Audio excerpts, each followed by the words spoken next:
Today I have a rather old, mid to late 80s Hewlett-Packard 3787B digital data test set. This is a piece of equipment that's used to test DS1 lines.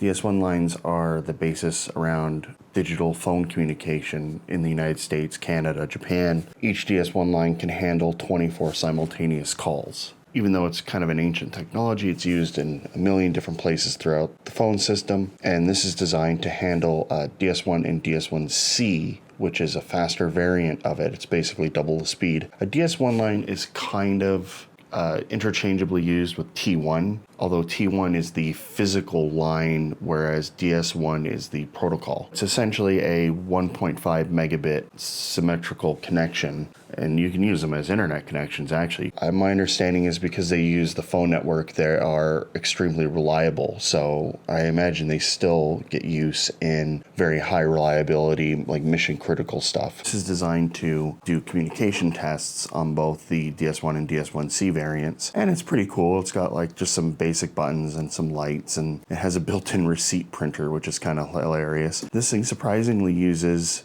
an actual ink cartridge. I thought it was a thermal printer because the paper's so yellowed, but it's actually just yellowed because it's old. And the printer itself uses an ink ribbon, which, yeah, good luck finding a replacement ribbon for that. And this thing does work. I got it very cheaply on eBay, like 50 bucks. It's completely useless. The good news is, on the inside, it's pretty cool. Mine actually came with the manual tucked in a little hideaway underneath the case. This thing's printed in the UK, and it's dated June 1990, so I don't know if that was when this was purchased or if it's just an updated thing, because it does say edition 3. This has test setups and the menus and different wiring diagrams for how you'd do the various tests. Some of them require loop backs and whatnot. Kind of an interesting manual. Nothing fancy like a schematic, but this is just a user's manual, so that's to be expected. With it all powered on, the screen, the lovely CRT, still works. It does flicker on camera. It doesn't flicker in person. It's just due to the shutter speed of the camera. It has a simple menu system. You can just use cursors to go through it. Overall, it's not too difficult to figure out. I mean, I figured it out without the manual, so it can't be that complicated.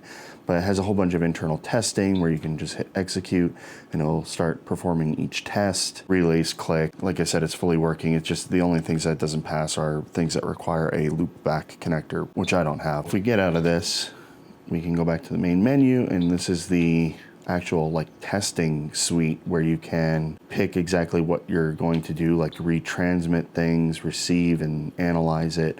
Even gives you the voltage peaks of the signal coming in. This obviously doesn't do very much without a source, and I don't have a T1 line to mess around with this. So it's basically just looking around in the menus. You know, there's some factory defaults and you can like lock stuff out. Data logging, which you can turn on and off. Very simple, not really much to do in the menus or controls. It's got a whole bunch of LEDs up here. I do love the yellow alarm light, which I believe is an actual designated alert for the T1 system or DS1 system. Hitting the print button simply initiates a print. The printer's quite loud as it's a small dot matrix printer of all things.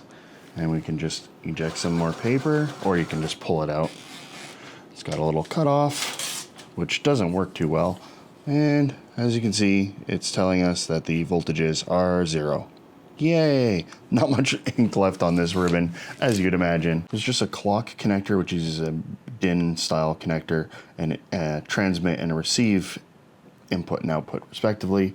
They use different connectors. This looks like, they look like phono jacks, so I'm not sure if that's what they're actually using or they're something a little more elaborate and they just look like that from the outside. Looks like it's just 3.5 millimeter plugs. There's also a little monitor volume thing, which is kind of screwed up. The dial skips. Like I said, the controls are very basic on this, and there's even a little access point for the printer.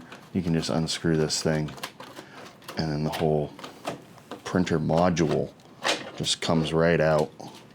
But we'll get into this in a minute. Around back, there's a standard IEC mains input. There's also a battery connection, which I'm not sure is an optional feature. There are a couple options installed. Clock input, transmit output, variable frequency output, I guess, and the standard HP IP bus, which is just GPIB. There's also a RS-232 port and a protocol analyzer. Probably just another RS-232 port, who knows. There's also this nice filter on the back of this with a little plastic housing that's all beat up.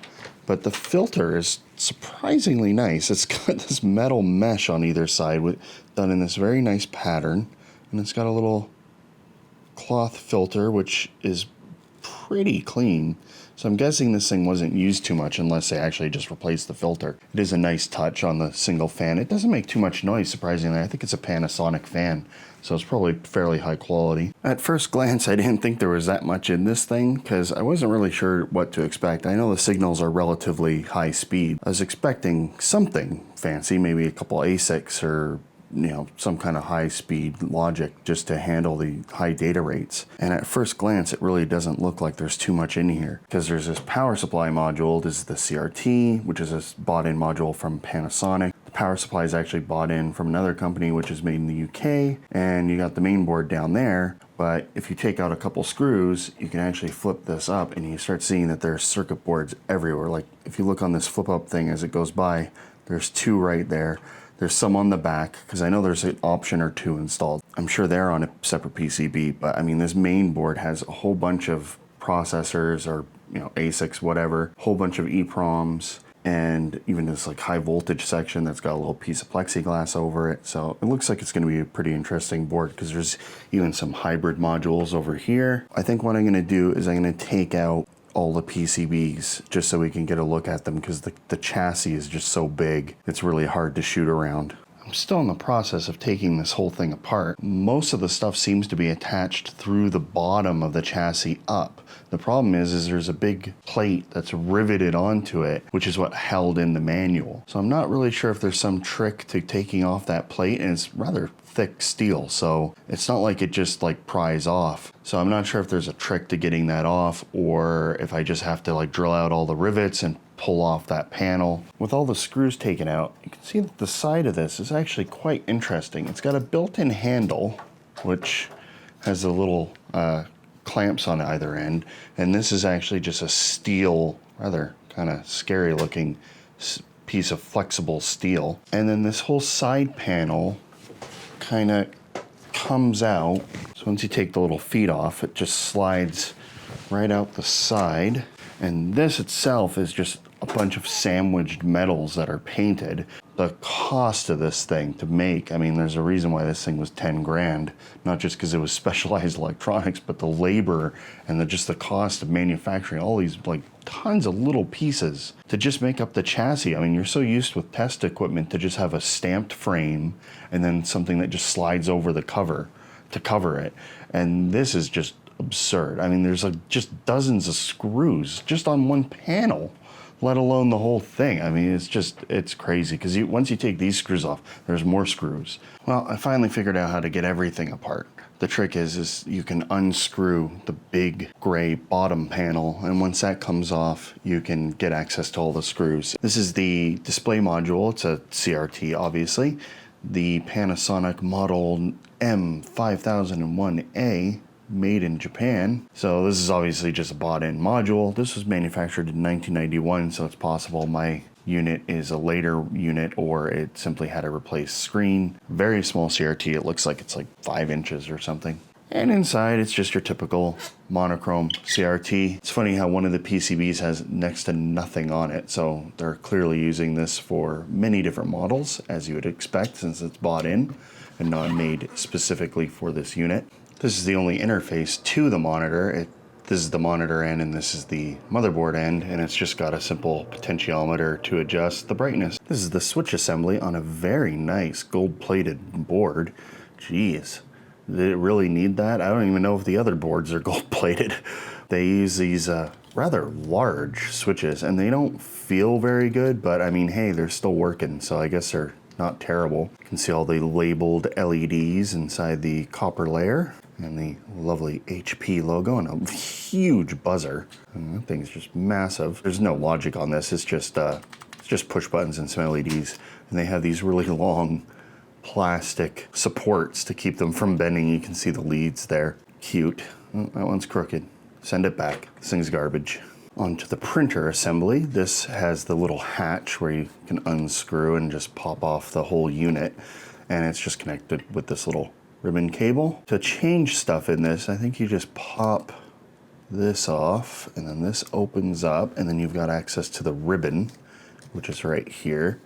Now, it's kind of weird that this is a ribbon. I don't know if thermal printers were really popular at the time that this was out. This does indeed use a little ribbon, so good luck trying to find a replacement for these, unless it's, oh, no, I was gonna say, unless it's something common that's used in something else. So this is an Epson ERC09. As for the rest of this, looks like it's just a basic printer mechanism.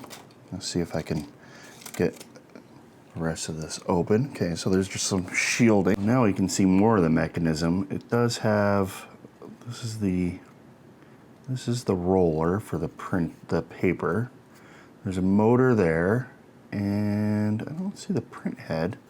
It must be one of these. Okay, it's moving a little bit. Okay, I think you're supposed to just pull this cover straight off. It's just stuck because it probably hasn't been opened up in 20 years. So there you go. I imagine this is a pretty full roll of paper, except it's all yellowed now. So this is a rather interesting design. As the motor spins, it rotates this whole cam unit, which causes the whole print head to just move back and forth, back and forth. And while it's doing that, it looks like it triggers the advance at the same time. I'm not sure how that worked. I think it was probably a piece I took out already, but it looks like it's all just powered by one motor, which is pretty clever. Obviously there's a flex cable running to this, and these are probably the individual controls for each pin, because I am assuming this is a dot matrix printer. I don't know why else it would have ink if it wasn't a dot matrix printer. All right, we can see that there's actually individual, rather large solenoids along here. So these are the individual pins that make the little marks. There's only 4 of them, so it's probably just printing 1/4 of the row at a time. And then once you're done, you've got a whole row, because it's just each one's working simultaneously. So that's a clever design to use a minimum amount of pins. You really don't need that much detail on this thing. It's just printing out text on small receipts. So yeah, that's a cool design. I like that. The power supply on this is a advanced EconoFlex. It's just a 54-watt power supply, and it's approved for use with BT. So you can safely plug this into their equipment. On the inside, it looks like a fairly standard power supply, very nicely made. All these these caps are actually wire tied together. Yeah, it just outputs 12 and 5 volt plus minus. Resistors are way up in the air to give nice airflow around them. It's an interesting transformer design, or possibly a choke. Just a couple power devices in the back, so it's a pretty straightforward power supply. This is one of the boards that's on the flip-up power supply. I don't know if this is an optional board or not, and I really don't know what the board does, because they're not really named. They have a number, and I wasn't able to find anything on it. What its specific function is, I don't know, and there might be a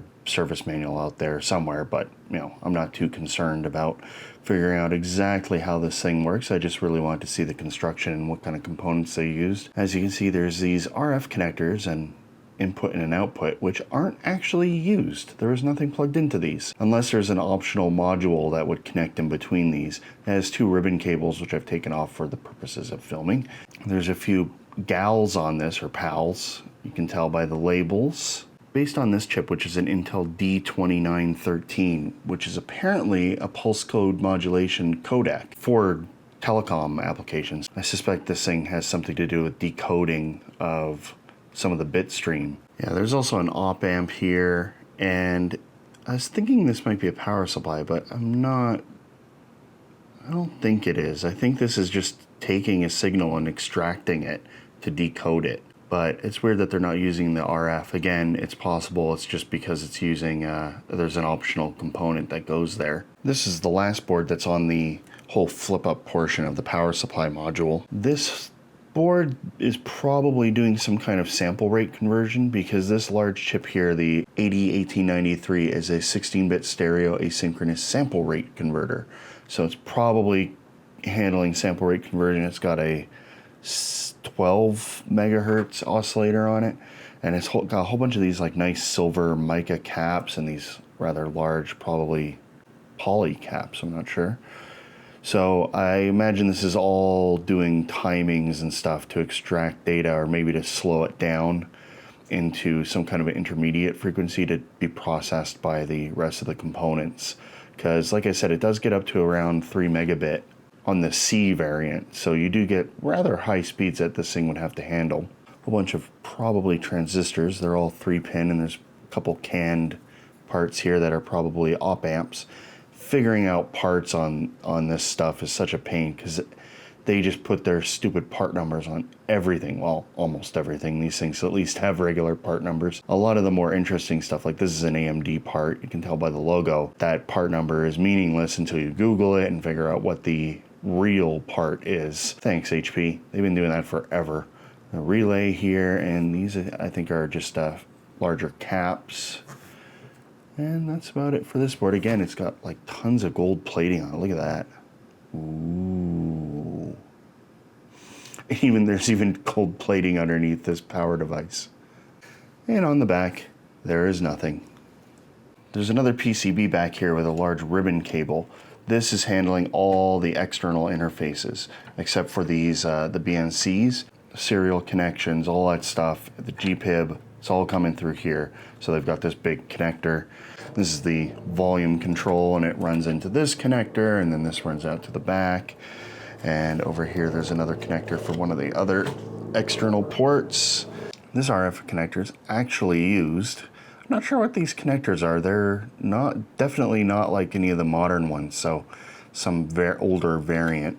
But this just runs out to the back. I think it's like the clock output or something. I have the fan here, and it just connects to the motherboard here. Then over here, there's a high voltage section with a rather large input filter. Going by the fact that these terminals aren't actually hooked up to anything, I'm gonna say that the battery input doesn't work. Up next is the PCB with all the external connections on it. There are a few riveted external connectors, the D subs and the GPIB. There's a serial controller, and there's a GPIB controller, and just some various support stuff. There's also a big Dale power resistor. This might be because one of these ports is perhaps supplying power and they want current limiting. And lastly, we have the main board. This board is absolutely massive. Not only does it have the power supply, but it has all the digital control logic, the relays for the inputs and the outputs. It's just absolutely packed. Like all of this HP gear, all of the components just have ridiculous part numbers, and many of them I can't even find answers to. I mean, I looked up a bunch of them, and there isn't even a translation chart for them. Like a lot of HP gear does have equivalent parts listed, like people have made huge lists of it. A lot of these, especially like the main CPU and stuff like that, a lot of them are very specialized for this particular unit, and obviously a T1 testing apparatus isn't super common, and it's not something that people are actively trying to get working, so most people aren't going to be putting much effort into reverse engineering all these stupid part numbers and crap. Unfortunately, many of these will go unnamed. Power switch works by pushing down on a long rod to actuate the switch over here. There's a large mains filter that's barely attached to this thing. It's just got 2 solder joints on it, plus the ground lead that I cut. So it's wobbly, and it feels like it could snap off the board. I wonder if that was a failure mode with these, although it was pretty well attached when it was assembled. Starting things off in section 4 and 5, apparently, we have a bunch of transformers and relays, so these are going to be configuring all the inputs and outputs for various tests, probably loopback stuff, all sorts of things. There's a bunch of transformers in this section too, and there's 2 ceramic hybrids. This one doesn't seem to be doing anything high power because it's not equipped with a heatsink like this one. Heat-sinked power device and a much bigger transformer, either a bridge rectifier or I'm guessing actually an amplifier. This is probably a standard off-the-shelf audio amplifier, and they're just using it in this system to generate the signals they need. There's a ton of stuff on this board. There's all these older carbon resistors painted yellowish orange. I've never really seen them that color before. Seems a little unusual. There's a series of status LEDs down here. They all blink and go crazy when this thing's running. There's a whole bunch of dip switches too. And I think this was an EEPROM erase switch, whole bunch of test points, and then we have what appear to be 2 main processors, unless this one is, and these could be DSPs. It's hard to tell. Again, a lot of these part numbers can't really find any information on. This is where all the external connections are made. They come through this small wiring harness and go out to all the audio jacks that we saw at the front. This has a whole series of EEPROMs on it. These ones are all grouped together, so presumably these are handling these chips. There's one over here. This could be tied to this. I gotta check it. That looks like an Intel chip. And there's also one up here. Who knows what that's tied to? So what all this is doing is this is simply filtering the power and doing the voltage selection, and then it's running out to the main power board that was on the flip out part. Like I said, there's a big filter here. There's a giant resistor with another wire strung through it and soldered.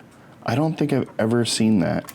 I'm not positive what they'd be using that for, unless it's something to try and hold this together in case it fails.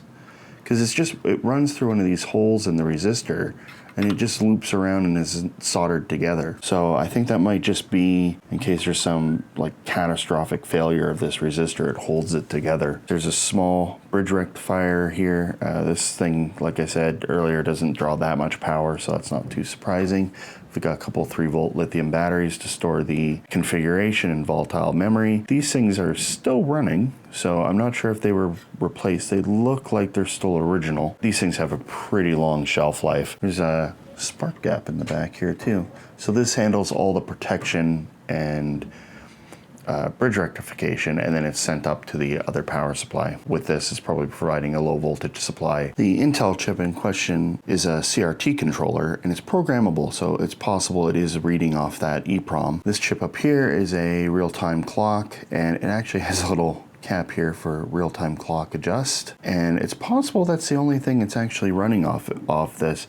There could be more configuration EEPROM in one of these, like possibly this or something else, but it's hard to tell because I have to look up all the part numbers, and there's just so many chips on this board. They're using kind of interesting links on this. Instead of the more modern plastic jumpers, they have these very nice rivets through. Oh, I'm not sure if they're rivets or like almost like a standard socket pin. It might be like a turn pin socket, but they have these very nice sturdy links going through these. Also, these test point loops are everywhere. They're, again, very solid brass loops.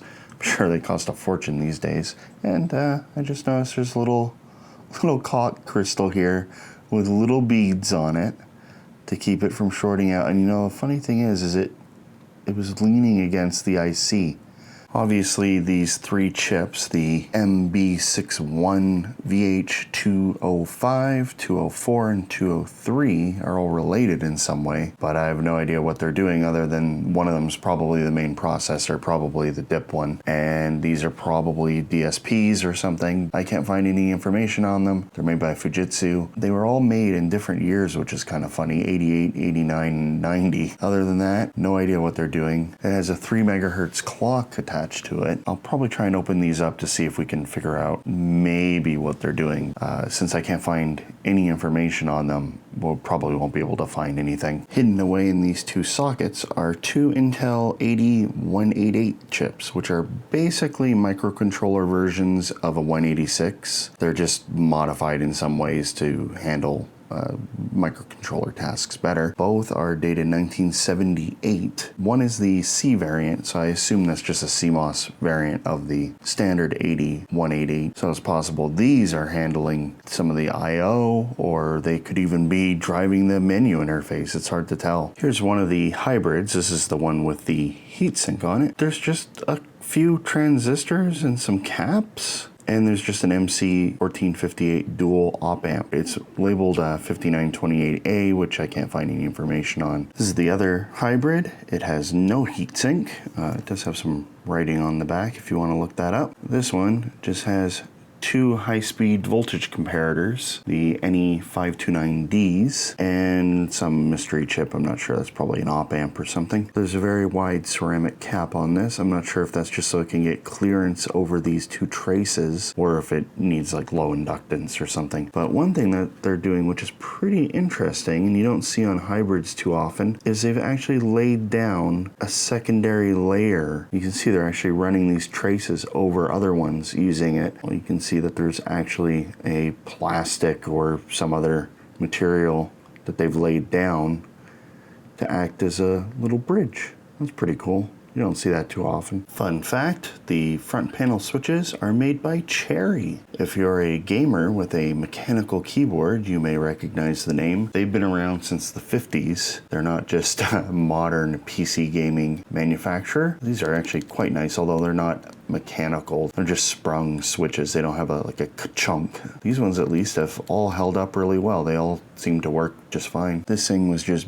beautifully made. Just the quality of all the components and just the sheer scope of, like, this motherboard is huge with just tons of components. I wish HP would put proper part numbers on it so that we could more easily figure out what they're doing. But this thing is essentially just a signal generator mixed with a decoder. I mean, that's essentially what it's doing. It's just decoding an incoming signal and also generating an output. It was just built at just such a high quality, you know. It's a shame that these things can't be used for anything. At least you can use an old scope and stuff like that. These specialized pieces of test equipment, like cell phone equipment, that sort of thing, I mean, you just can't use them for anything except for very narrow ranges of stuff. So it's kind of a shame that this can't be used, but it is a pretty cool teardown nonetheless.